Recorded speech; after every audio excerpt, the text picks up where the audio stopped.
Okay, now we're going to get into section 11.3, which is called check that. Now we're going to get into section 11.3, which is 401k vesting. So now we've talked about the limits of how much money you can put in and how much the employer wants to match. And this is where vesting comes in. This is against what the employer is going to match. Vesting means how much money do you have in that you're allowed to take out if you were to leave your employer. So let's look at this real quickly here. We see a vesting schedule. This is what your employer determines.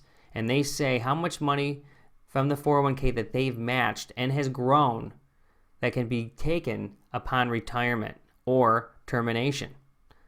And that means it's always based on some sort of length of service. So right here we can see in the box here is an example. You'll see this. You'll have to look in your 401k plan through your HR at your company.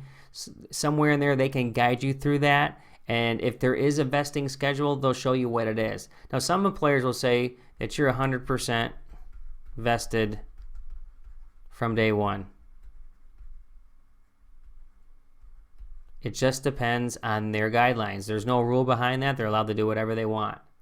But we can see right here, for example, that this is pretty common to have vesting. And we can see 2 years at 60%, 3 years at 80, and 4 years at 100. And understand the reason that employers put vesting schedules in is they don't want to put this money, which really means they're really investing in the employee, and have them taken off in 3 years and every dollar they put in is gone. So this is kind of a way to keep employees around to say, listen, I'm working for this company, and maybe you're investing over 5 years until you're fully vested as an example. So it's going to keep you there longer. And that's what employees want. They want long-term employment. So they don't want this, again, they're just trying to protect their interest, because if you were to leave after, let's say, 2 years, for example, well, they're going to get 40% of their money back. And so that's important to them. So let's look at an example down here where we see that someone has 3 years of service. Let's say this is you, and you've accumulated $20,000 in your 401k. And then from this, your employer states that you're eligible for 80% of what they invested. So we're just going to say, for example, that you've worked there for 3 years, right? Because that's what it says. And then we look further and we realize, okay, how much money do I really get if I were to leave today? So we put another base example in here and said, you invested $12,000 and your employer matched $2,000. And that brings your total to $14,000. And we can see right here that this is what this line represents. 12, 2 equaling 14. Now over time, you have to also account for how much interest has happened, how much has taken place. So you can see here that you've accumulated $4,000, and that's 16 total. Now the employer also gained interest on your behalf. That's the way you have to think about it, because they gave you that money and it accumulated. And that totaled $4,000. So now you have to do the math. And you say, I know that I'm 80% invested, and since they gave me 2 and I made check that. So you have to say they gave me 2, but I've also made 2 on that money. Because of that $4,000, I need to multiply that by 0.80 for 80%. And that means you would be entitled to $3,200. So now you take the 16 that you've achieved on your own, plus this 32, and you would take $19,200.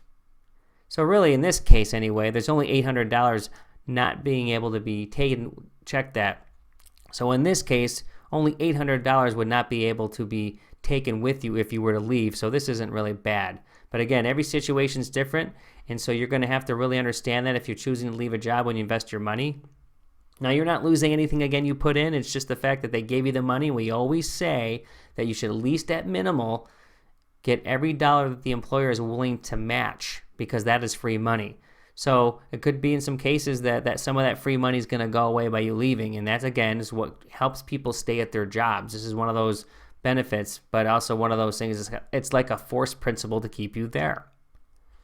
Okay, so you can look down here and there's one last piece, and you'll see when you get your statements, whether it be in the mail on paper or online, and until you're fully vested, you'll see something to the effect of what we see down here, that your market value was X at 20, and your market value, check that, and your vested value of X actually equals 19.2.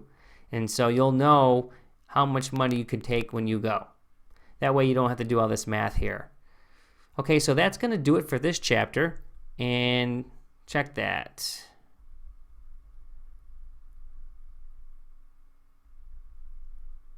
Okay, so that's going to do it for this section. And then when we get into 11.4, we're going to get into making investment selections. And that has to do with the fund selections and or perhaps company stock that you can choose from. So when you take your money and put it into your 401k, you have to put it somewhere to invest, or you'll just leave it into cash. But the whole point is to invest to make money over time. Okay, so we will see you in 11.4, and thanks for joining.